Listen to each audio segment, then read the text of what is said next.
மறைசாட்சி யோகான்ஸ் ஒஹெல்வி. இவர் உயர்தர குடும்பத்தில் பிறந்தவர். இவர் மிக திறமையானவர். யோகான்ஸ் தனது 17 வயதிற்குள்ளேயே ஏராளமான பள்ளிகளில் படித்து பட்டம் பெற்றார். தனது 17ஆம் வயதில் கத்தோலிக்க விசுவாசத்தில் திளைத்தார்.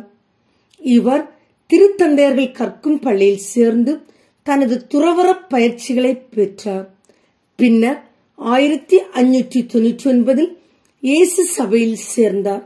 ஏறக்குறைய 10 ஆண்டுகள் கிராஸ் ஆஸ்திரியா நாடுகளில் மிக முக்கிய பணிகளுக்கு பொறுப்பேற்றார். 1610ஆம் ஆண்டு பாரிஸ் நகரில் குரு பட்டம் பெற்றார். அதன் பிறகு மீண்டும் தன் தாய்நாடான ஸ்காட்லாந்திற்கு திரும்பினார். அதன் பிறகு எடின்பர்க் என்ற இடத்தில் வழக்கறிஞராக பணியாற்றிய ஒருவரின் மகனுக்கு கல்வி கற்றுக் கொடுத்தார். இவர் கத்தோலிக்க விசுவாசத்தை கண்ணும் கருத்துமாக இருந்து பரப்பினார். இதனால் பலமுறை சிறைப்பிடித்து செல்லப்பட்டார். இவர் 1014ஆம் ஆண்டு கிளாஸ்கோவில் மறைபரப்பு பணியில் ஈடுபட்டிருக்கும் போது மீண்டும் சிறைப்பிடித்து செல்லப்பட்டார். கத்தோலிக்க விசுவாசத்தை கைவிடும்படி வற்புறுத்தப்பட்டார். ஆனால் இவர் அவ்விசுவாசத்தில் சிறிதும் தளராமல் சிறையிலும் போதித்தார்.